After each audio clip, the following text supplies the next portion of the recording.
Hello, guys. Stand by for a quick intro. Welcome back to another episode of the Strongman Winner Circle podcast. I'm your host, Nicholas Canby, and this is episode 77 with Luke Richardson of England. The former Europe's Strongest Man and World's Strongest Man finalist has been on a hot streak, earning 2 podium finishes at the Giants Live show and also qualifying for next year's World's Strongest Man. So let's sit down, talk all things strongman, figure out why is he so strong and what does the future hold for the future on today's episode of the Strongman Winner Circle podcast with Luke Richardson. This week's episode is sponsored by Tsunami Bar Sports.com, and consider being a member if you're enjoying the show and want access to exclusive videos and all things Canby Dude. With no further ado, let's get to our guest of Luke Richardson on this week's episode of the Strongman Winner Circle podcast.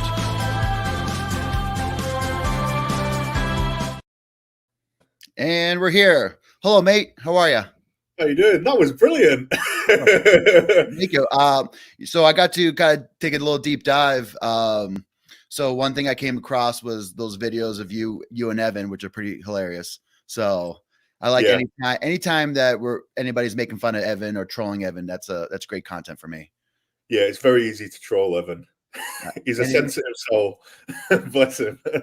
And he I think he just deserves it too. So I think he definitely does. Yeah. But yeah, so right now you're probably feeling pretty good. You're coming off some pretty good streak. Now, how did it feel kind of finish off the last Giants Live of the year?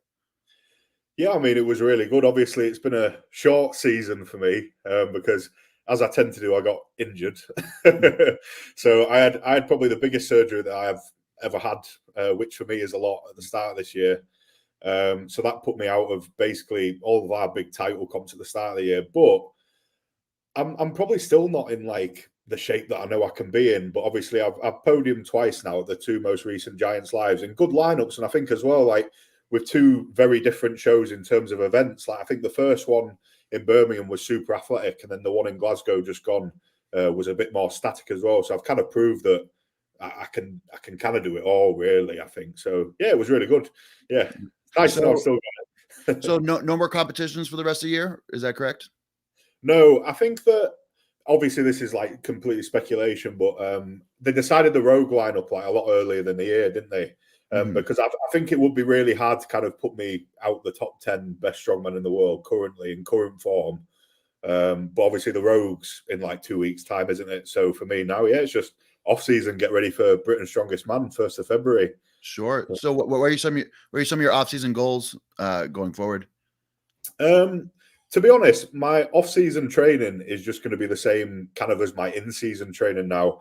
Obviously, as someone who kind of has a tendency to hurt himself, I just kind of stick in GPP phases now, to be honest, mate. So I'm just kind of training everything, kind of touching everything a little bit, not doing any events, just doing kind of like general gym training, making sure I'm fit, making sure nothing hurts, basically.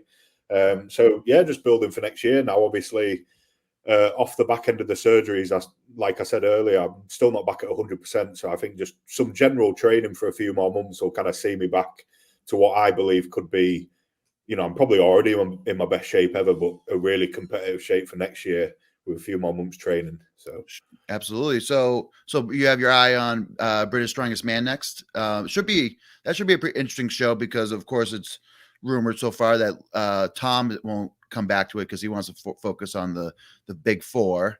So of course that could be anybody's game. Everybody wants to be British Strongest Man. I imagine that's a pretty big title for anybody in the country.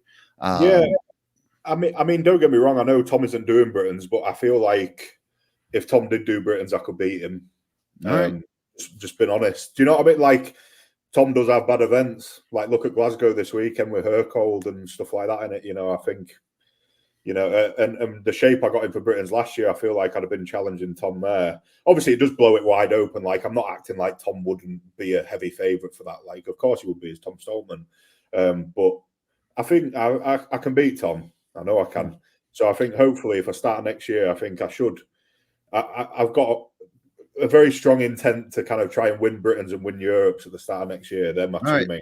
So that was my next question. So with Yeah. right now, it's no there's no speculation because top three at Giants Live automatically gets you into World's Strongest Man next year. So you'll still consider Europe's and then hopefully go into Worlds. Yeah, I think with the training style that me and Shane kind of have going now, like for Birmingham, I did like two free event sessions. For Glasgow, I did 2 or 3 event sessions. I just kind of tickle the kit, really. Kind of reinforce that I know how to do it and then leave it there so that I don't have a chance to tear a tendon off. So I'll probably look to do the same for Britain's. And then obviously Europe's, there's usually quite a bit of a crossover with the Europe's events and the World's events because they're usually quite close. So that lines up well as well. So this past year, it was about like a 3-week difference because of course I was in the mix. That's where I met you for the first time. And then and for some reason they wouldn't let you in the backstage. I don't know what the whole deal was at. Well, that's where I saw you. So I came outside. Oh, you came walking past my wife. It was you and the infamous Mitch Flowers outside. And they were giving you guys a hard time about coming in. But last year looks like, or this past year was about 3 weeks difference. This year, I think they're saying World's Strongest Man is going to be mid-May, and then Europe's is scheduled for April 5th. So that's almost 5 or 6 weeks. So potentially, I don't know how Froggy, Colin, and Darren and the rest of the Giants Live crew are going to get about the events, but potentially, I don't know, they might be mix and match. But I'm guessing it's going to be similar events. I think that's what they normally do. But I like that there's got to be a little more of a break. Maybe there's going to be potentially 5 or 6 weeks compared to 2 or 3.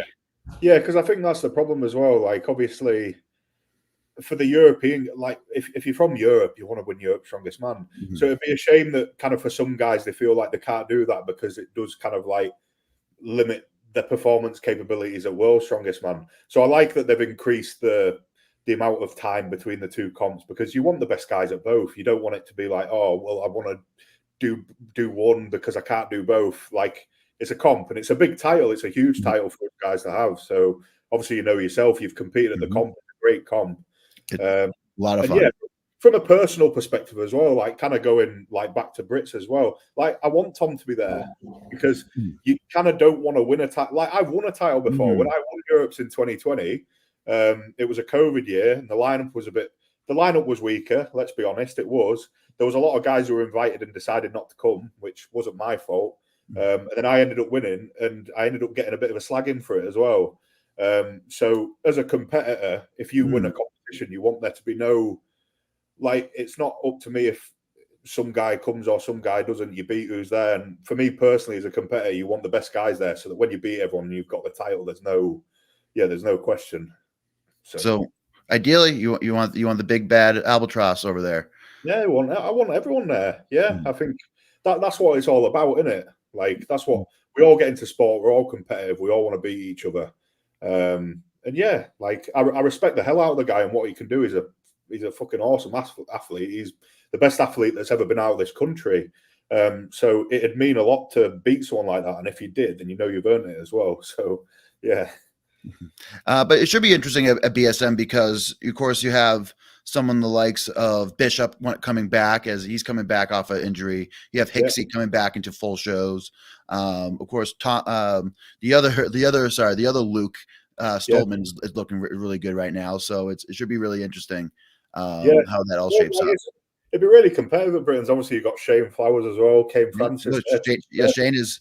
It'd be interesting how he does at Magnus. But yeah, I know I think he has his sights set for 2025 to be back to full form. Yeah, Britain's is a super competitive lineup now. Like, especially when you look at how many like World's Strongest Man finalists are in Britain's Strongest Man. It's probably like, if everyone does it, it's probably like 6, 7. Do you know what I mean? And it's a really hard comp. Do you know what I mean? So if you win that, like, you're doing well. So absolutely, and we can't forget about Big Gav as well. I thought you said Gav. Yeah, Big Gav. I love Gav. He's huge.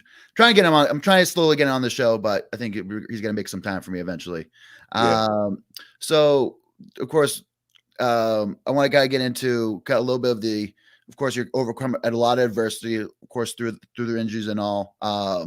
course, I admire your resiliency, of course, keeping your head down, focusing on what you need to do, what you can do in that moment, and get back to the shape. And you mentioned before, you feel like you're almost at your best at shape, but with still some room to grow. So what's that mindset in order to get back into that shape? Like where do you have to go in order to get yourself back into the right place? I mean, yeah, it was like, I mean, it's easily the hardest thing I've ever done, like by a country mile. It was, at times it was like very, very tough. Obviously, as someone who competes at this level, you know yourself, like in order to compete at this level, like it has to be your life. It's kind of all encompassing. It's the food, the sleep, it's the training. And it's not even the training that's the hard thing. The hardest thing about being injured was that I couldn't train because I'm someone with the temperament, as you will be as well, where I've trained my whole life. I had a career in powerlifting before this. When I was younger, I played every sport you could ever possibly think of. It was kind of like my therapy. Do you know what I mean? Training's my outlet for just, it's my outlet for just being a man and wanting to conquer and beat people down and stuff like that without it being destructive. So when I couldn't do that anymore, when I couldn't even train, like it was, I tore my bicep for the first time in 2021, and I was probably on a bit of like an ego trip at that point. So I was kind of like, because I was like hot shit then. Do you know what I mean? Like you're coming off a World's Strongest Man final in 2020, correct? Yeah. So obviously I'd done all my powerlifting career. I like won world titles and that, broke world records, like did some crazy shit there at like a young age, which I look back now and I'm like, fucking hell, that was crazy. I can't believe I was doing that at that age. But then obviously I came into Strongman. I think I won Europe's Strongest Man basically within near enough my first year of training in the sport. Made worlds my first year as well, probably like after 18 months of training, and then got in shape for kind of 2021 thinking, right, I'll try and top 5 at Worlds this year. And then in the first event of the heats, I blew my bicep off. But at that point, I was kind of like, yeah, everyone blows their biceps off. Like, I'll be fine. And then I ended up having a knee surgery in the December, a cartilage one, and that was really bad. Like, it was probably one of my hardest rehabs I've done. Was it a quad tear? Was it patella? Was it like no? It was just cartilage. It was my patellofemoral cartilage. So it was a keyhole surgery. It was arthroscopy, but it wrote my knee off. It was so bad because usually when people get meniscus and stuff like that done, they're back playing sport in kind of like 6 to 8 weeks. Like this were bad. Like my quad atrophied like ridiculously. Like I found it really hard to get it back. I couldn't really do much for. It's only really in the last kind of year that my knees started to feel normal again, just from a simple kind of like cartilage clean out surgery. And then I re-ruptured my bicep again. Same arm? Yep, same arm. But I re-ruptured it 9 months after the operation. So it wasn't like I was silly with the rehab. It never felt right. And I was like, I wonder if this is just how it's going to feel now. But then obviously I tore it like my second stone session back. I was doing like a 120 kilo Atlas stone and it tore off. So then I went and had that surgery. I have a Achilles tendon graft put in my arm now because obviously I tore it twice. So it was too short to return to the bone. So they had to attach a Achilles tendon to my tendon and then attach it back to my forearm. Where did the Achilles tendon come from? A dead person. Okay. Yeah, so I have 2 scars on this arm because it was so short. Because it was so short, they had to go in here and attach it and then thread it back down there.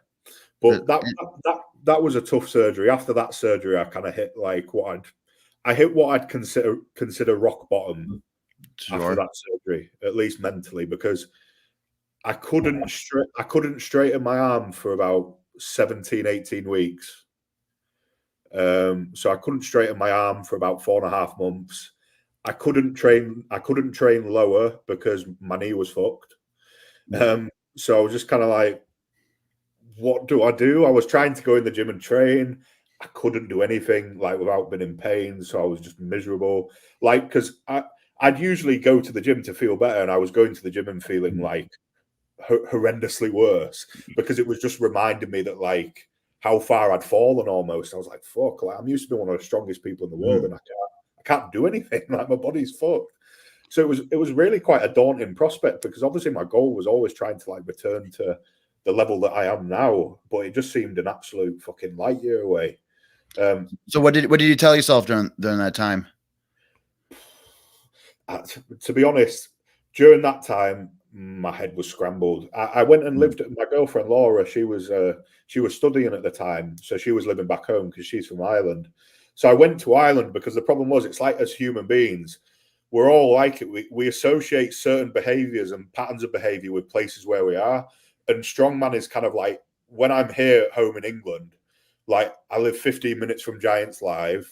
I've got my gym. I've got like all these gyms around me, and I couldn't use any of them. So when I get home, I'm like in mode, like I'm doing strongman. So I was like, right, I need to leave. I need to get away from here. So I went and lived at hers for about probably like half a year. It felt like a bit of like a mental rehab, not even just a physical one, biding the time to kind of just let my body get better. Because, mate, I was just smashing like painkillers, like I was smashing morphine. I was just I was like, it wasn't for pain. It was just like, just stop this voice in my head. Stop it. I can't deal with it. Do you know what I mean? Which is funny for me now, looking back, with someone who kind of feels like he's got the tools to deal with these situations, to realize that, because it's funny, but before I started all the injuries, if you asked me kind of like, oh, what was your mindset like? I'd say bulletproof, like unfazed, unfazable. Like I'm fine. Like nothing will ever faze me. And then it was like weird that I got to a point where it was just like, I felt like nothing. I felt useless. I felt like, I was just like, what's the fucking point anymore? Like literally, I was just like, what's the point, mate? I'm just going to get off my head, numb this like feeling of just, because it's weird, because I knew what I needed to do to rehab back was wait. And I'm not a guy who likes waiting. Like part of being good at something has usually been quite like driven, very determined. I'm a very determined man. Do you know what I mean? And just having to sit there and wait for things to heal isn't part of my personality.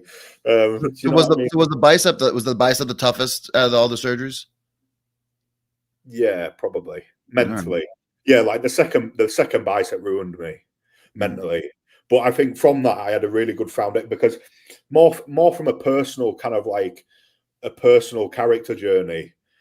There was some real hard conversations I had with myself during that time where it was like, who are you then? Because you thought you were this guy and you're clearly fucking not.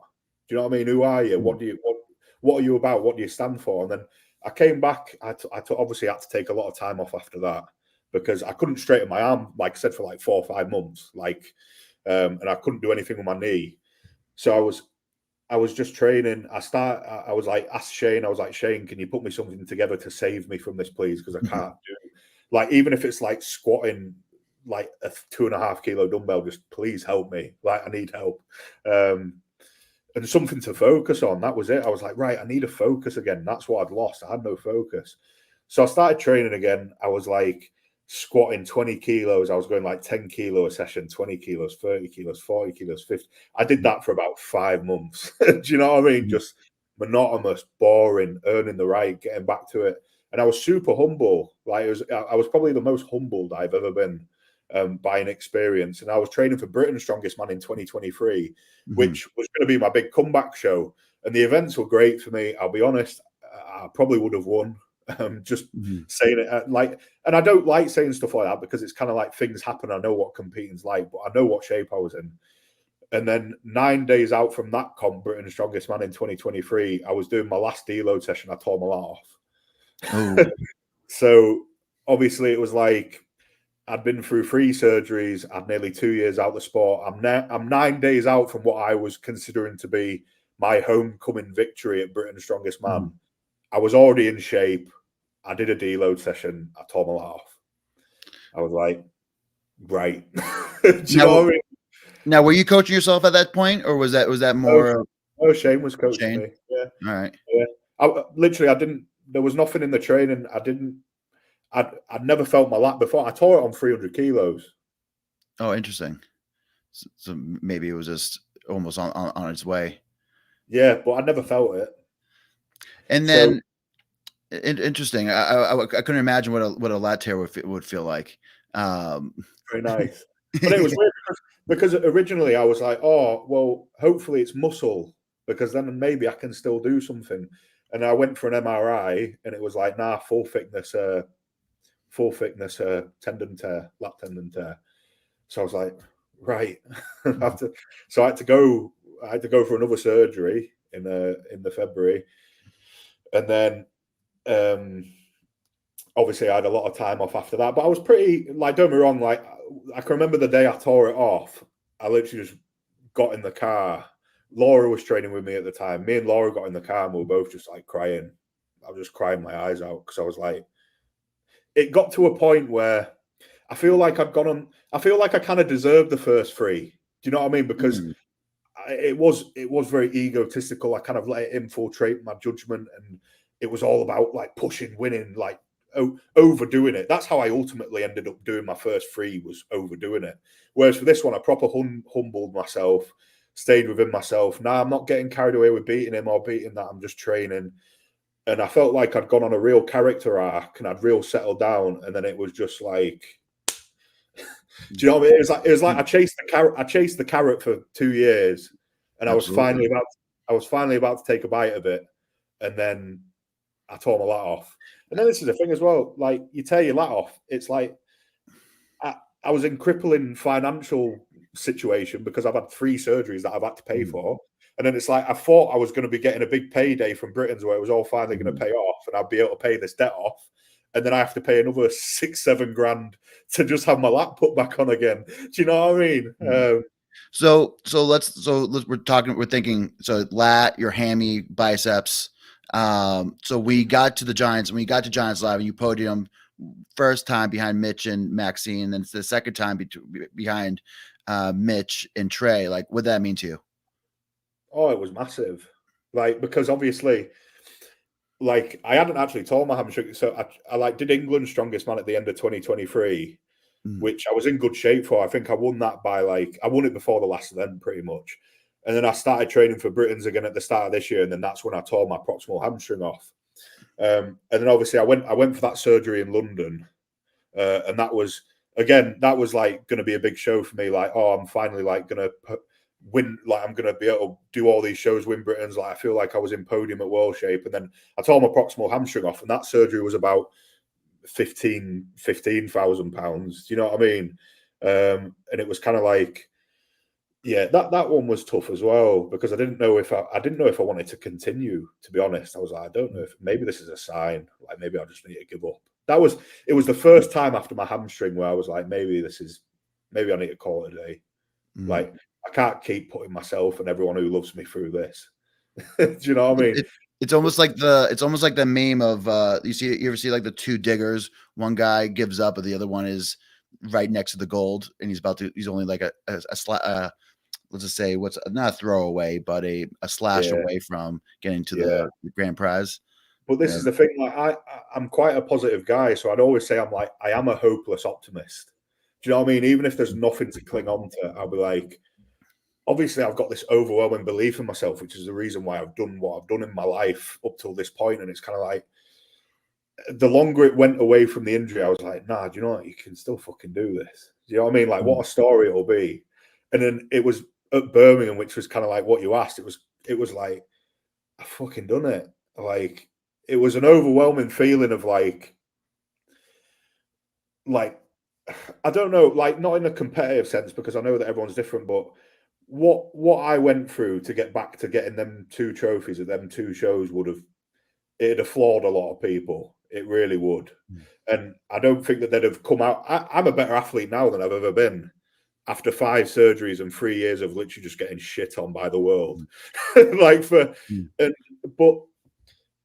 I see it now. Do you know when I speak, like, I have a tremendous amount of respect for Mitch Hooper, like what he can do as an athlete. I think it's funny because as someone who's in the sport, you're not really fans of the guys in the sport. They're more your friends. And Mitch is, I would consider Mitch a friend, but he's one of these people where like he's a modern day killer. Like he has a YouTube. It's amazing. His performances are amazing. The way he speaks do you know what I mean? Like I'm fascinated by mastery, and it just seems like he has mastery in every fucking. He's also sucking up a lot of the attention from, I would say, the whole scene. Like, yeah, he's like you're saying, like he's winning every contest, so he's racking up all that first place attention. And YouTube, he's killing it. I think he's past, like even the Stoltman brothers and even like where Martins is. So, and they spent years building their brand, and Mitch puts out a video once a day on top of like working, doing all these businesses and everything. So I have a later segment of like breaking down of, that's a question I always like to ask. Sometimes I ask people like, why do you think Mitch is as good as he is? But we're at the 25-minute mark. I got to do a quick commercial break. So you got to get a second to drink some water, and then we'll continue. So quick commercial break, guys. Are you ready to shake up your training? Are you ready for your next challenge? Tsunami Bar Sports is here to boost your power, stability, and coordination. Whether you're superloading and using it to target barbell-centric movements or using it for ballistic weighted plyometrics for more sport-specific purposes, the Tsunami Bar has you covered. Our patented and flexible barbell technology is designed to help you improve in all things human performance. Discover the difference at Tsunami Bar Sports today. Visit tsunamisports.com to learn more. Use CANBE10 for 10% off of any Tsunami Bar product, or pause the screen and use the QR code. Now back to the show. Have you ever experimented with a Tsunami Bar? I've seen you using it. And I was just like, what does that even feel like? But it's quite interesting, really. It's like a really exaggerated version of like a weightlifter timing like the dip and the clean with like the oscillation of the bar, isn't it? Like, so exaggerates all those, like the bottom part of the bend or the top part of the extension, even on squats, like even at the very bottom, like it just fighting that weird variable load. You go really heavy on it, and I always thought something like that would be a bit more of like a stability tool, like a bit of a bamboo bar, but it's not. Like you throw mad weights around with it. Yeah, I wanted to try. I just was like a side quest because I'm in my own off season right now. So I did for squats recently. I wanted to break the most I ever done and just kind of push the limits of it. But I also started doing it just because it was almost like nice rack positioning, because I can just kind of, it's like lower, it was here, so I didn't really have to force too much. And it actually, since it bends around you, it's a little more comfortable than I was maybe like a straight metal bar. So that's sometimes why I kind of switch it up. But it is quite fun. But for all your UK friends, they do ship to the UK. Do they? Yeah. Yeah, I was talking to kind of Shane about it on the last one. Yeah, I remember you saying on that last episode. Yeah, I watched that one. Yeah. But we were talking a little bit. So before the break, you mentioning, of course, you married Mitch. I think I was watching the Giants live stream, and you mentioned like you're a lot like Mitch, but instead of like first and seconds, you're getting third, fourth, and fifths. Now, do you think like if you had a very healthy offseason, you hit your goals, you hit your different metrics, that you could give Mitch a run for his money next year? I don't know. I just like to be honest. I think that Mitch is going to the moon, to be honest. Right. I don't think he's even. I don't think we've seen the best of Mitch Hooper yet. Like, if I was to get better this year, I'd be like chasing Mitch at the end of this year. Like if I was like, oh, if I progress so much, like could I beat Mitch for show if he made a mistake in his current shape that he's in now? Possibly. But he's getting better. He's getting better as well. But I love stuff like that. Like even like just getting back into training now, like the competitor in me, I respect the hell out of Mitch. I've got a ton of like admiration for the guy. He's absolutely brilliant. And it's kind of like you're eating the meals, and then at times where you'd be like, "Oh, I'm not going to eat this next meal." You're like, "Well, no, because you got to catch Mitch, Luke. You got to catch Mitch." You know what I mean? Or you're just training and you're making smarter decisions because you know that the goal that you need to achieve there's this guy in the way. Like, I don't see how that could make anyone bitter. I think Mitch annoys a lot of the top level pros because they're bitter. That's how it comes across to me. They can't go, he's amazing, I need to level up. It's almost like a level of entitlement on their behalf. Do you know what I mean? Like sport, the best guy wins. If Mitch is absolutely spanking everyone, then we've all got a kind of responsibility to step up. It's not on him to do anything. He's doing his job. Do you know what I mean? It's up to us to kind of do ours as well. So yeah, I mean, I'd love to be competitive against Mitch, but we'll just see. Yeah. So it's interesting. So you're thinking that even as good as he has been this year, as good as he was last year, he still hasn't potentially hit his peak yet, which is pretty amazing. Like for instance, he was just it was almost like he's growing up through the pro system. Yeah. It looks like sorry, Luke. Looks like my camera keeps this new camera of mine keeps freezing, so that's why I keep changing in between. All right, okay. I don't know. It's just I'm trying to get it to work. I'm not really sure why it's not cooperating with us, but maybe one day I'll figure. Maybe I need to download the latest update. But so like it's interesting because of course he's very bright. He has that kind of physical therapy background, kinesiology. Of course I think he does a really good job like utilizing information from all different sources. He tries out a million different things too. But like in your opinion, what do you think makes Mitch as good as he is? I do think it's his brain. I do. I think there's a level of freedom in what Mitch does as well. I think he sees it for what it is. Like you can tell Mitch isn't like this. I need to die to do X, Y, Z in strongman. Like he is having a massive impact, positive impact on a lot of people's lives. Like with his YouTube, he's obviously a great example of an athlete as well. And he's just trying to encourage people to exercise because he's loved exercising his whole life. But yeah, I think he's very grounded, and it's funny because he gets slagged a lot for being arrogant, but I don't think he's arrogant whatsoever. I think he's a man who knows what he can do, and I think he's a man that sees it for what it is as well. Like I could see Mitch retiring in like 2-3 years. Absolutely.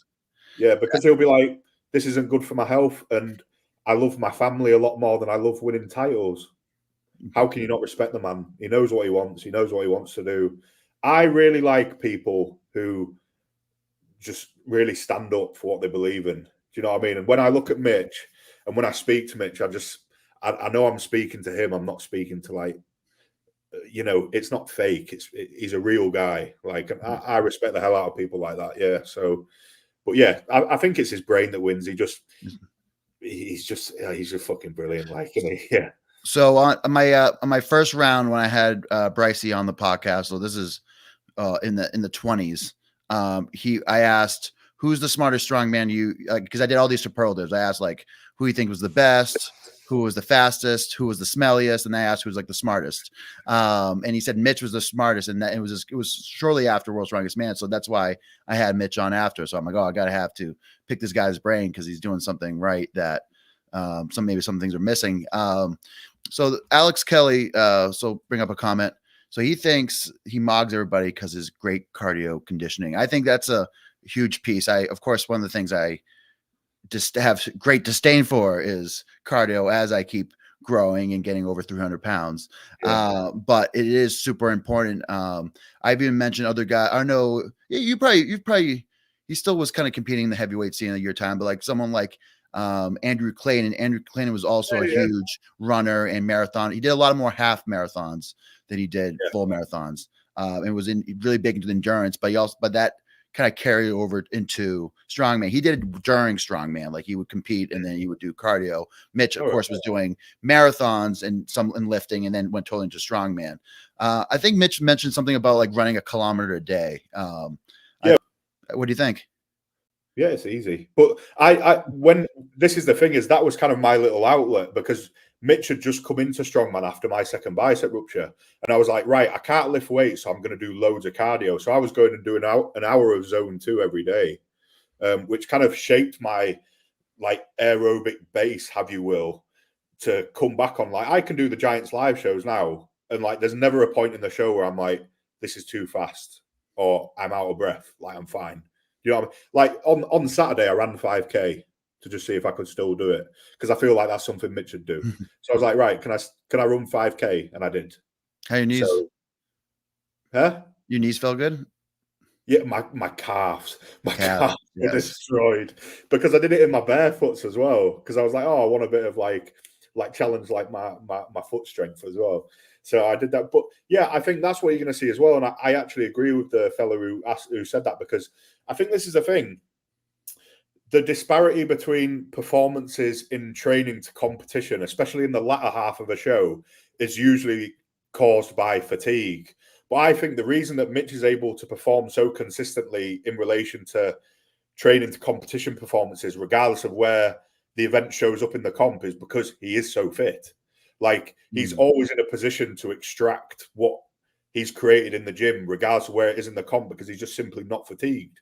Do you know what I mean? So, yeah, I think his fitness is an enormous, it's an enormous plus, which is why I'm just copying Mitch. Whatever Mitch does, I am doing the same thing. It's that's what you should for all the. I think everybody does some. No one's doing well by accident. So there's always some things that you could extract or some things, and that's part of the whole deal with the Strongman Winner Circle is extracting information so you can take it home and make yourself better. I want to get back to your running. So are you 150 kilos, 160 kilos these days? 150, yeah. 150. All right. So kind of what, 6'3", 6'2"?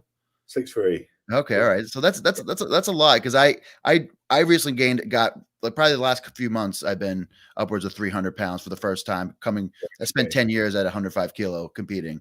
No, because I knew you were really good 105, and when I saw you at Europe, so I was a bit like, I thought this guy was a fucking 105. He's massive. I was like, he's huge. What's happening? Well, I ate my way to the heavyweights, but I just started even just doing like jump ropes, and that's destroying my feet and my calves. I think it kind of takes time. So I think I'm slowly kind of want to work up, but just I'm curious. Like, so you weren't too sore after that 5K? Oh no, my calves were like, if I was training, like it's because I was like having a deload week. Do you know what I mean? So I was like, I'd never do that. What I did start doing, because I don't train on like I train on like an ace and increase split. So I don't train set days a week. I train one day on, one day off. Or like for Britons, I'm going to train whenever I feel like my body's ready to, because obviously my tendon structure is the limiting factor of my success in this sport. So I'm just allowing them to recover, because you know it's like your muscles recover quick, so they get more blood supply, don't they? Whereas like your tendons and stuff are slower. So, but what I was doing before these last few comps is I was basically doing my training. Like I'd lift my weights and I'd run a K at the end of my training session. So like every other day I was running a K. Interesting. Yeah. I was thinking about doing elliptical after squats tonight, but maybe I'll try to do a jogging just to be inspired by you. But we're getting some interesting questions. Did you watch the recent Lilos video about him talking about the changes to World's Strongest Man? I did. I got through half of it. Maybe you can help me here. So what do you both think about the supposed changes coming to World's Strongest Man per the Lilos video? So it sounds like they're getting away from the stone off, and I forget what there was another major change, or was that the main one? I can't. Obviously, it's all speculation. I'm not sure. Like, and I don't want to be the guy to be like, oh, I don't know what they've said, to be honest. I don't know where Lilos heard it from. So episode 60, I had Colin on, and then I followed up on episode like 70, or I think it was 70 or one of the 70s. But anyway, we talked about changes of like, what can we substitute the stone off with? I said potentially a different event. So it could have been a press event. It could have been a farmer's event. It could be three or four events that they have to go through. But we put it like a bunch, probably 15 different ones. And of course, the viewers helped me, and we got them right in front of Colin. So I don't know if that potentially influenced the decision. I don't know. I think all decisions from World's Strongest Man come with the TV production predominantly at the forefront of the decision making. So what I think that they're probably going to do is, I think that they'll keep stones in the heats. This is obviously just me speaking my mind based on what I think they'd want. I think they're going to keep stones in the heats, but like they did in 2018, everyone's going to have to do the stone run, because you've got to think, like, when the stone off is stupid. I think it's stupid, but I can see why it'd be good for TV, because it's like a showdown, isn't it? It's like a big show to like. It's cool to watch. Yeah, but like you have guys now purposely, like if you look at like Mitch and Andre at Worlds this year, you have Andre purposefully saving himself for the stone off throughout the entire heat. So you've got Mitch coasting the heats. You've got Andre coasting because he knows he's going to be in the stone off against someone. Then you have the guy in third kind of just knowing what he needs to do to come third. Andrade, yeah. Yeah, and then you kind of like end up with like a bit of a shit heat, because you've got Mitch who just knows what to do to win, and then he doesn't have to do like the last event before the stone off anyway, so he doesn't have to try. And then you've got Andrew's kind of like doing as little as possible because he knows he's going to come second, and then you've got Austin doing as little as possible to come third. So you end up with like not a true representation of kind of like the talent in the heats. Whereas like if everyone has to do every event, it's like, well, fair enough. If Mitch hasn't won before the stones, you won't have to do the stones, but everyone else will. And it makes for a more exciting competition, if that makes sense. That does make sense. So he came back. They said they would be 5 events in the finals, 5 athletes per group, no stone off. So does that mean only 25 athletes, maybe, or maybe 30 athletes, but 6 groups? That will be interesting. It's always 5 groups, isn't it? But it's 5 weird because athletes. Yeah. it's always 5 groups. I think the first year I did it in 2020, and in 2021 it was only 5 guys in a heat, so it was 25 guys, and then they increased it to 30, but then maybe they've dropped back down to 25 now. Sure. And then just a quick comment from Joseph Tower. Looks like you need Mitch back on the podcast. Mitch is big time. I'll see if I can get him back on. I'm sure you'll be able to get him. I'm sure. All right, I'll see. So yeah, I think it would be really interesting. But thank God that the least, well, hopefully, ideally, we're both back at Europe's. We're both competing, and then those 5 events that we do at Europe's are going to be in the finals. So we'll have some sense. Maybe that'll be like a glorified training day, or we just go all out and then just YOLO for Worlds. I guess we'll see. But I think the big thing is just will be, hopefully there'll be a little more notice, or maybe it'll be a cool unveiling video of how they change it, or we just find out last minute what the new structure is. But I hope they keep the 30. I hope they don't cut down the athletes. That wouldn't be good for me, but good for you. You'll be fine. You'll be fine, mate. I'll try podium at Europe. Well, it's interesting because I get a lot of information. Of course, I'm not afraid to ask questions, as you know.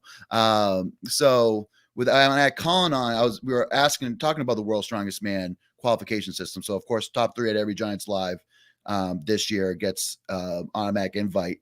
World's Strongest Man winners always get invited back. Then you have it looks like in every year the top 10 that make the finals get invited back, but they also are in the Giants Lives and they compete pretty well. But supposedly if they need more names after they go through all the World's Strongest Man winners, after they go through all the podiums of Giants Live, then they go through 4th, 5th, and 6th. So potentially I might sneak in through that 4th, 5th, and 6th. But I guess we'll see. I mean, a lot of people give like World's Strongest Man a hard time for like their selection, but I don't know if it's just because I don't think I am biased. They've never invited someone ever really where I thought, what the fuck are you doing? Do you know what I mean? Like, I can always reason with why it makes sense. Do you know what I mean? Like, obviously, if you podium, you get invited. If you have like a good performance, or you're from a country where they obviously want them to be represented, I don't think that's or they invite like a star, like a guy who's just a star. But it's like, well, I want it to make money. I think we all want it to make money so that we can be paid more money as athletes as well.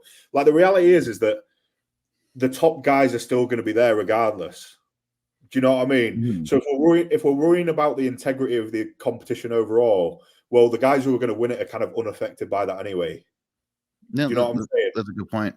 Yeah, like if we're worrying about this guy being invited because he's from this country and then he gets to represent his country and there's another flag on the thing, or we're worried about this guy because he's been invited because he's like more popular or whatever. But if they're not going to do anything in the overall show and the final ends up with the 10 guys who'd be there anyway, then like, why do we care?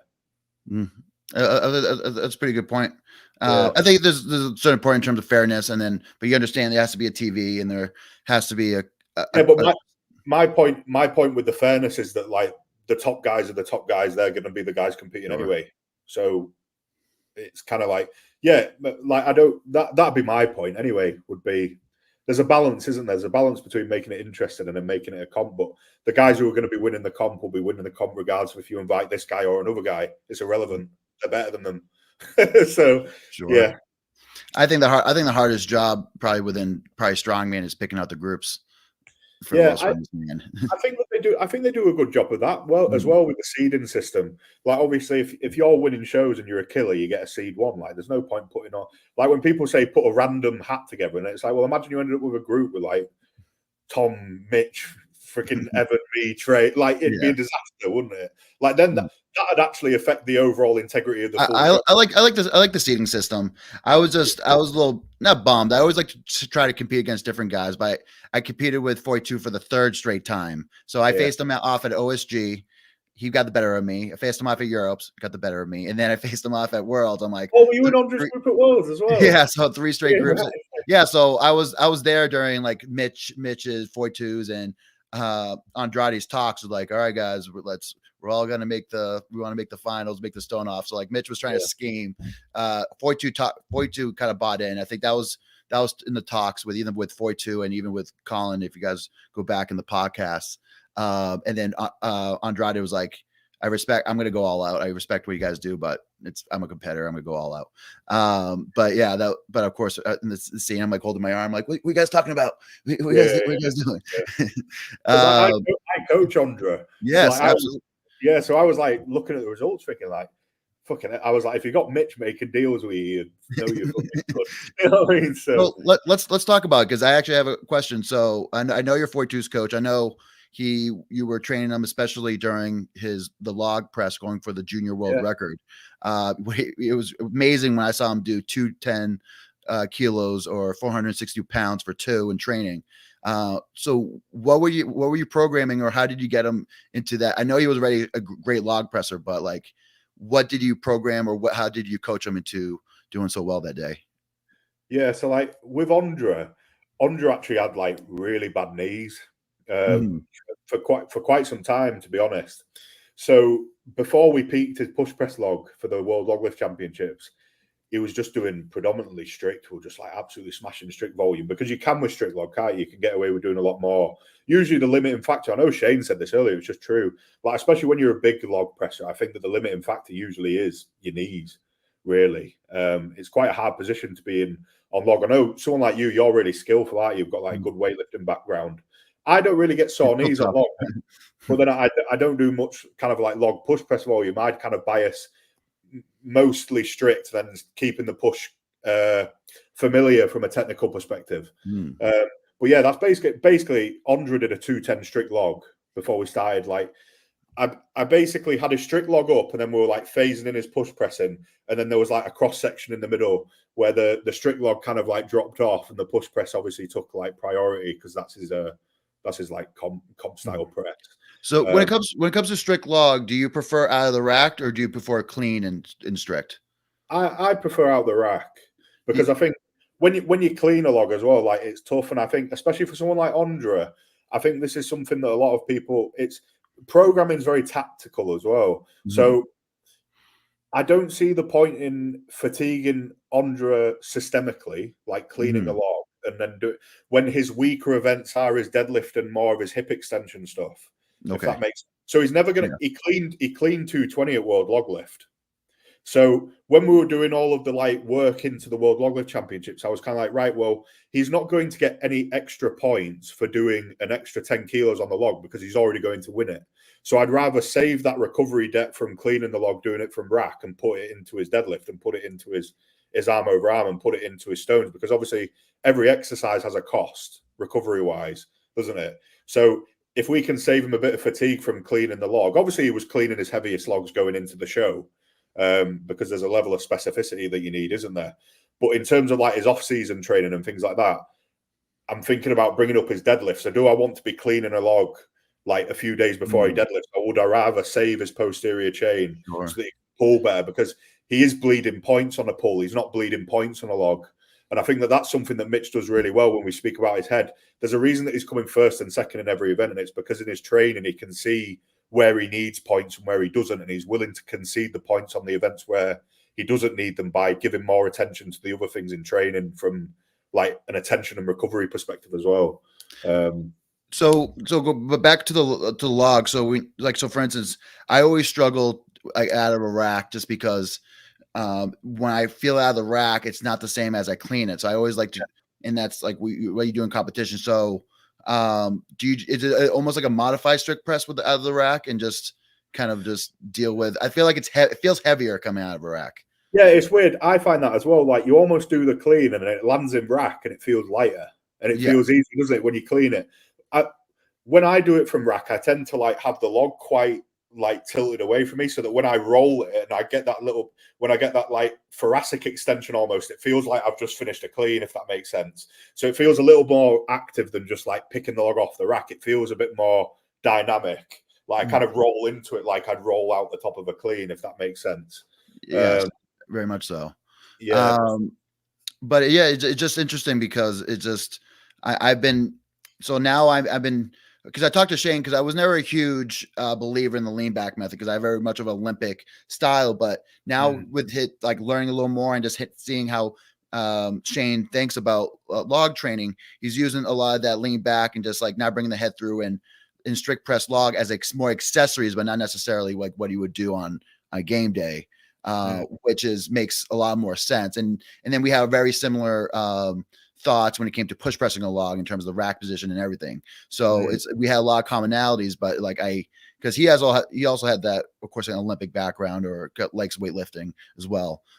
So just trying to combine the two.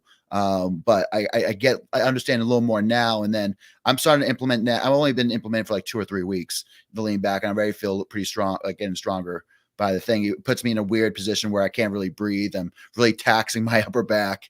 But I feel that's going to strengthen kind of some of the weaknesses, maybe from prior, like really heavy logs. So I'm still going to give it a go.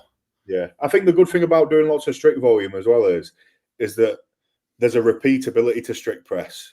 Whereas like with the Olympic style, like you can see weightlifters, you'll know this yourself. Like you can see weightlifters come out, miss a lift, go up and then get it because they did something wrong. And it's like, I feel like if you have that buffer of strict press strength behind it, you can afford to be a little bit, you can get your line a little bit wrong, or you can mess up your push press a little bit and still be okay because you've got the shoulder strength. Whereas kind of if all you've got's like a great push press mechanic, like that's fantastic, but you kind of like have to get it right. And there's no wiggle room for kind of like getting it a little bit wrong, which does happen sometimes, doesn't it? So yeah, absolutely. But yeah, I look for, I want to try, my goal is to strict 180 maybe by the end of the year. So that's my goal. I'm at 170 already. You'll do it. If I can stay at a consistent 140 kilos, I'll be pretty good. But it's interesting. Of course, I've been following you since you broke out this scene. Of course, like you're actually OSG 2019 is really when I first started seeing you. So, but it's interesting though. Like, of course, like you have you're IPF world champ, so you have a great deadlift. You're pretty strong, great stones, like strong log. But like, what's your favorite event? Like, what gets you going? Like, if there's a favorite event, like I love any overhead pressing, but like, what gets Luke Richardson going? I love deadlifts. I love squatting. Squatting's my favorite lift. Yeah. All right. It's annoying because they don't do it ever. Really. Like they do it at Worlds a bit. I'd love them to like bring a squat in as like a substitute. Everyone says that the deadlift's like really, I know they say, like people say it's boring, you can't judge it. Like I don't think there's anything wrong with the world's strongest man style squat to the pads. I think that's absolutely fine. I think it's quite cool as well because I think you can grind squats out. Do you know what I mean? Like with deadlifts, it kind of, I don't know, visually, whereas a squat, it can look really hard. And I think with squats, you've always kind of got one more. Like you don't think you have another, and then you kind of do. Do you know what I mean? So visually, from that aspect, I think it'd be quite entertaining. But I just love training, mate, to be honest. Like I love squatting, I love deadlifting, I love all the overheads. Overheads are probably the most fun, I think.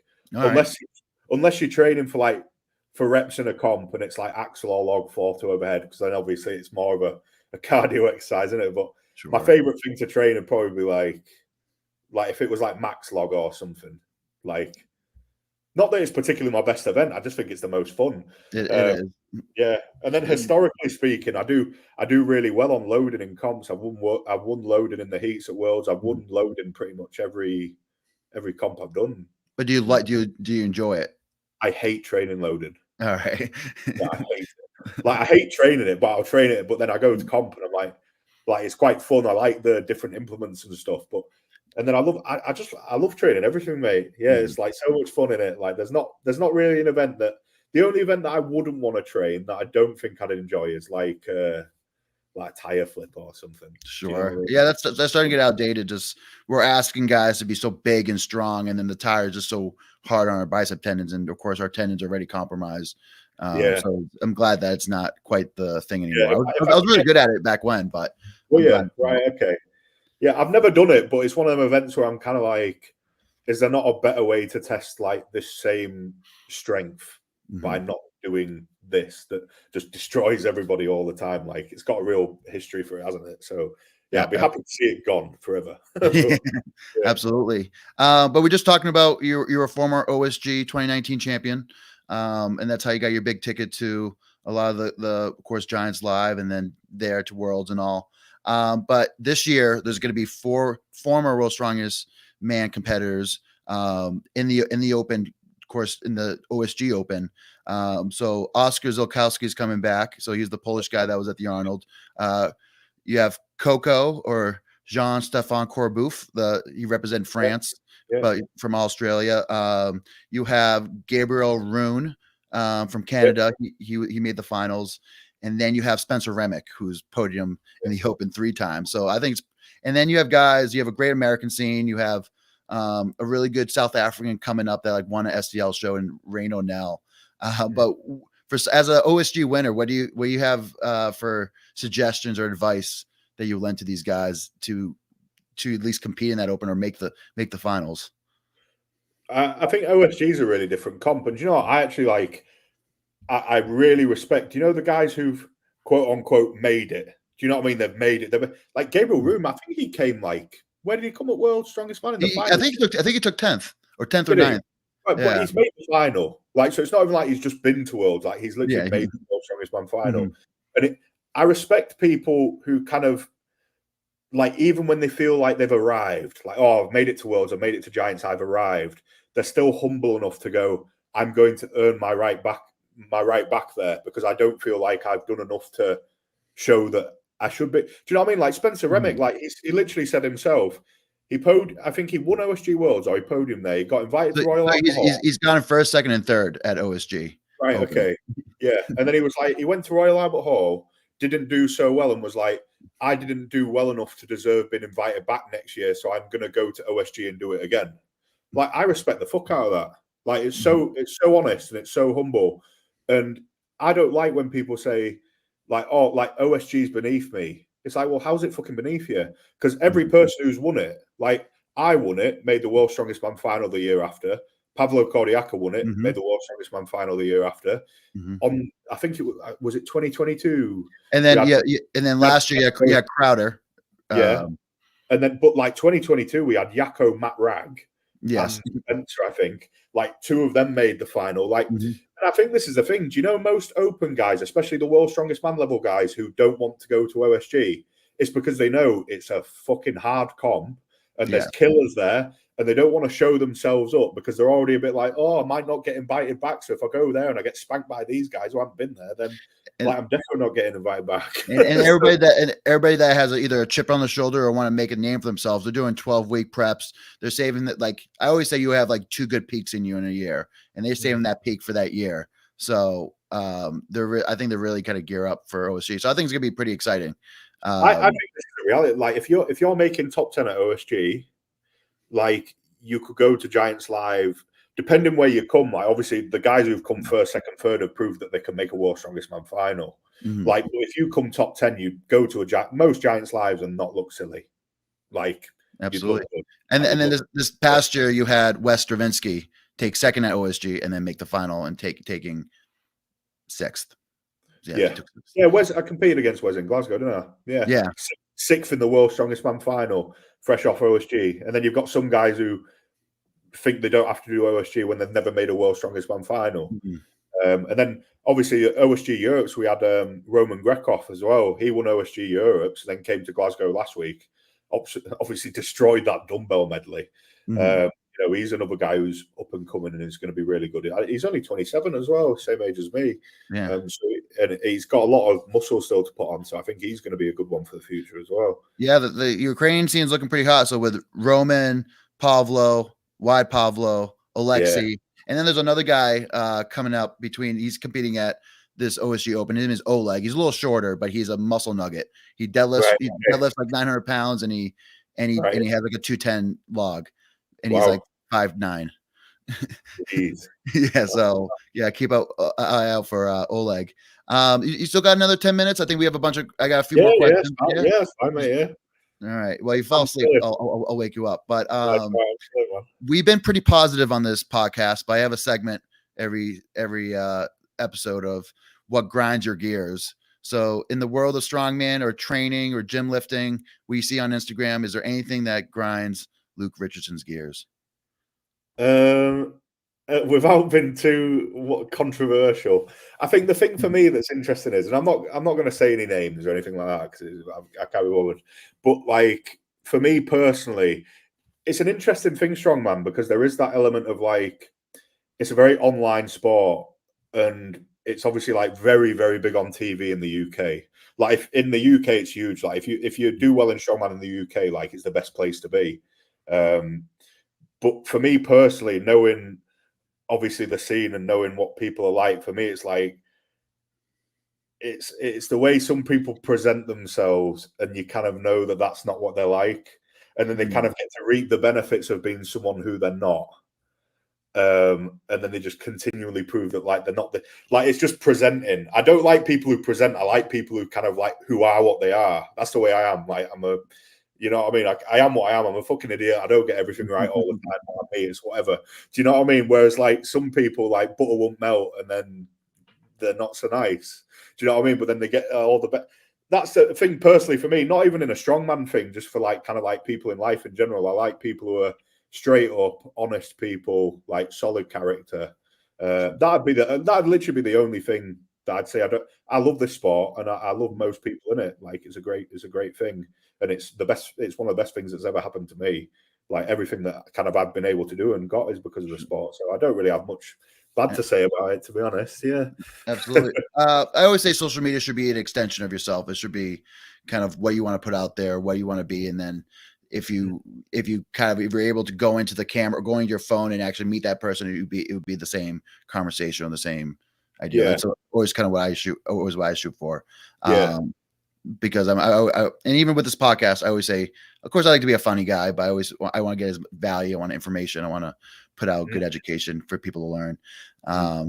But I had a funny, probably 5 or 6 episodes back. I said it a couple times, but Pa made it onto my grind my gears because he made a video called why Mitch is so good at why Mitch is as good as he is.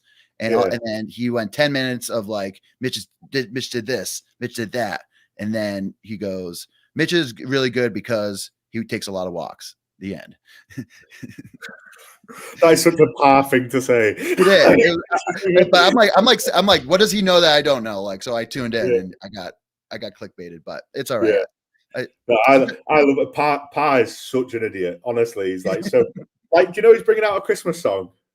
No, I did. Yeah, like he voice noted me like the other week, and he was like, "Oh, I'm driving to a studio to record a Christmas song," and I wasn't even surprised. I was just like, "Of course you're driving to a studio to." And do you know what the thing is? I've listened to it. It's really good. Like it's proper good. Yeah. Yeah, it's amazing. Like it's amazing. He's gonna give Eddie Williams a run for his money. What part? I tell you what, he was singing well in this song. It could do something for him. This song, I tell you. Jeez. I think he's bringing it out on the 1st of November. So that's only a few days away. So that'll be exciting. But so guys, we're wrapping up the show. But if you guys have any questions for Luke, I'll put them in now. But I'll leave you with we'll do this question now. So when everything is said and done, Luke, what are you looking to accomplish in the sport of strongman? I've been sat there thinking, like when I was going through all the injuries and stuff, I kind of like lost belief that I could win worlds. I was like, it felt so far away because obviously when you have an injury, you try and like scale things back to like your next step. Because thinking about winning world's strongest man when I'm laid in a hospital bed and I can't walk is quite a like daunting prospect. So it's like, right, well, you focus on the next step, and it was absent from my mind for so long, whereas before it had been like at the forefront. It was like, right, win worlds, like you can do this, believe in it, blah blah blah. And I kind of forgot about it for long enough that I was kind of like, maybe I don't believe I can do it anymore. But I feel like now, this can be clipped in a few years, and we'll see if I'm right. I feel like now, if I don't get injured for like 3 years, knock right? On wood. Yeah, hopefully we'll see. Right. So if I don't get injured for like 3 years, I think Mitch will do another like 3-4 years, maybe. So even if I cannot do enough with my body to topple King Hooper, right, I will hit like 30, 31 years old when he's retiring, maybe. And I think me with another 3 years training under my belt is going to be like, I think I can win worlds. I think I can win worlds a few times. Honestly, I believe it in my whole heart now, and I wouldn't say something like, because I just said 2 seconds ago I didn't believe I could do it anymore. Whereas now I'm thinking, I'm like, do you know what? I think I've got it. I think I've still got it. Do you know what I mean? So that'd be one of them. But then again, as well, just like, what do I want to achieve? It's weird. Like, it's weird that I actually said this at Glasgow. It's weird that what I've gone through has like inspired people, because I never thought I'd be an inspiration to anyone. I'm just living my life. I love strongman.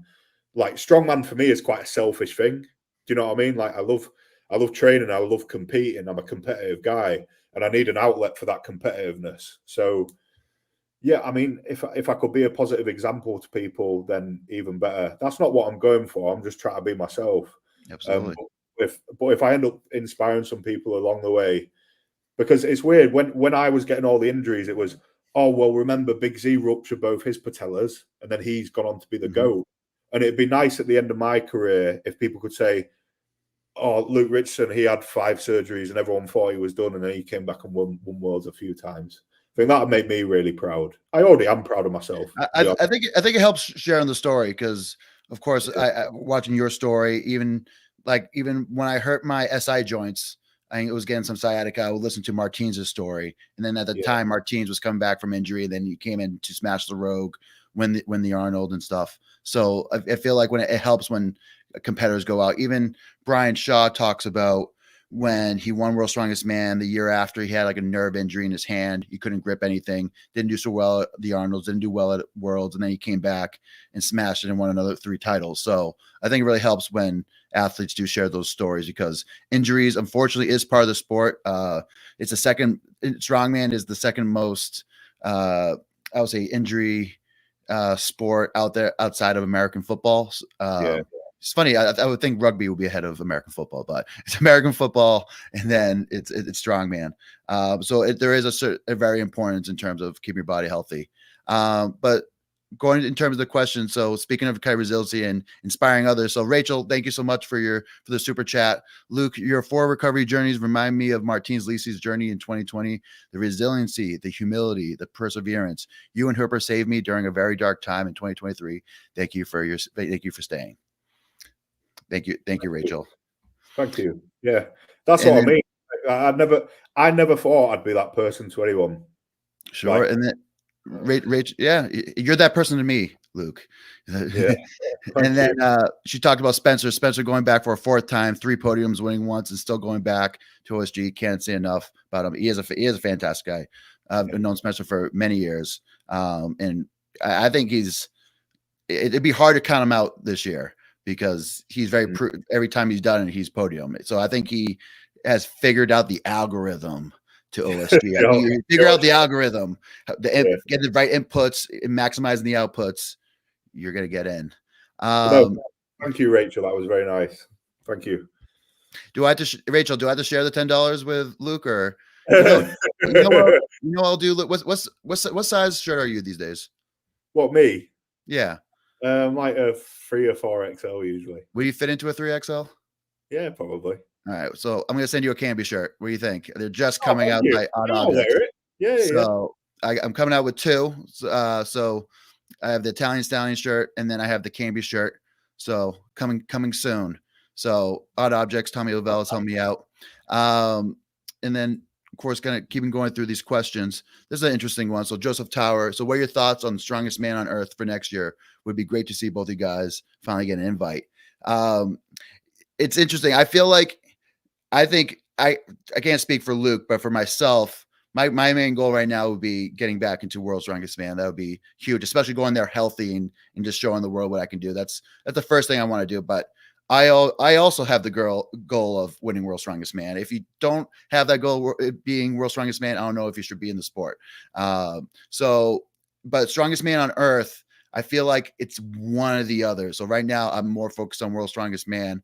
I don't think I have the strength capacity yet to do like a lot of big shows. So I might, maybe in 2026, if I'm still building, staying healthy, I could do Strongest Man on Earth and World's Strongest Man. But what do you think about Strongest Man on Earth, or the Schmo? I mean, personally, at this point in my career and everything I've been through, I imagine that if I have the year I'm I envision I'll have at the start of next year. I'll probably be invited to it, but I don't think I'll do it, to be honest. I think that it is what it is. It's a fucking brutal comp. Like, if you have 8 events and you've got the 14 best guys in the world, 9 of them are zeroing something, they're not finishing arm over arms, they're not doing stuff like that. Like, you can call me a pussy if you want. Like, I'm completely cool with that. But at this point in my career, after 5 surgeries, and realizing that when I have these surgeries and disappears, like, no one really cares, I look at that comp at this point as like not a good idea, if that makes sense. Like, it's heavy to be heavy, so it's it's a huge durability contest. Yeah, like max stone, max deadlift, max squat, max this, max that. Like, don't be wrong, I think it's like a fun comp, but like, say, as someone who's had 5 surgeries and nearly had his career ended, I'd probably like to get at least 2-3 years under my belt where I'm like, oh, do you know what? Like, I'm not fragile before I even, because I actually am really good top end strength. So I think it's a comp I could do well at. But do I think I could survive a prep or survive that competition and have enough confidence that I'm not like, I'm going to risk everything for this one show? Not at the minute. No, I'd decline. I think that's pretty fair. It's a very heavy show.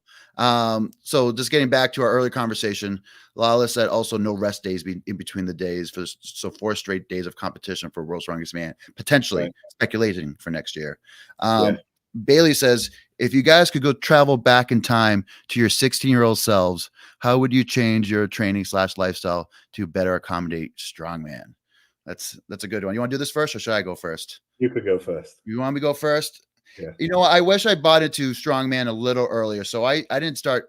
I was wrestling at this time. I was playing football and wrestling in Massachusetts. And I think, of course, I love sports. And then I started strongman when I was 22. So at the time, though, I had when I got introduced to strongman by a bodybuilding coach, and I didn't know there were weight class items, and then I kind of jumped in. But strongman in 2012 wasn't as popular as it was, I would say, post-pandemic. This is like right now a golden era of strongman. I hope it keeps continuing. Hopefully 2030 will be a new golden era of strongman. But at the time, I didn't really buy in. I wasn't really focused. I was partying a lot in my early 20s. I've been competing for 13 years, so I didn't really buy in until I was like 7, 8 years, 9 years in. So I wish I bought in a little earlier, was a little more motivated. But I think the biggest thing I would try to learn, I was pretty I'm Italian, I'm pretty stubborn. So I would probably try to learn from as many people as I could back then. And really, I did learn a lot, but I would try to even learn even more. So the endless pursuit of knowledge. But what do you think, Luke? I mean, to be honest, I kind of grew up in what you consider like the strongman incubator, to be honest. I had like a massive sporting background before I got into powerlifting. I started powerlifting. I trained when I was training powerlifting at Darren Sadler's gym. I was training regularly with like Benny Magnuson, Eddie Hall had come in, Terry Hall had come in. I met Andy Bolton, like my second training session there. I was like 17, 18 years old. I was training with Terry, Benny, Darren, Andy Bolton, like anyone. I met 4 like in 2017, something like that. Like, I was around it. That's funny. I met Thor for the first time in 2017. That's pretty funny. And he was huge. That was probably almost a little bigger than he was now. He was enormous. Yeah, he came over to stay at Darren's because it was trying out the car walk for Europe's Strongest Man. Maybe it was 2017, because I'd won my first European powerlifting title like the week before he came. But for me personally, what would I change? Do you know what? The only thing I'd change is I'd put my head that's in me now in like 23-year-old me when I was going like ego insane. Because up till that point, like when I was powerlifting, like I was 21 years old, I'd squatted like 900 pounds in sleeves. I benched like near 500 pounds. I pulled like 400 kilos. Do you know what I mean? I'd have liked to have probably done a little bit more like general strength training at that point, because I was very specifically a powerlifter at that point. So the problem was when I transitioned over to strongman, after 2 sessions, I was one motion in like a 400-pound stone, but I'd not trained biceps for like 3 years. You know what I mean? Which I think is probably why I've had a higher injury risk on certain exercises. But apart from that, the thing that got me injured was my brain. So I would take my brain out and give this brain to that person, and then just go, yeah, if you just don't get hurt for 2-3 years, Luke, you probably win World's Strongest Man soon. Do you know what I mean? Is it a Tin Man in Wizard of Oz that is asking Oz for a brain? I've never watched it. If I only had a brain, no, song. That's what literally the only thing that I'd change is if we could is I'd bestow the level of wisdom that I've got now, which isn't much, on my former younger self, and that'd be it. But yeah. I don't regret what my former younger self did. I'd go to the gym, train for like 6-7 hours. I didn't give a fuck.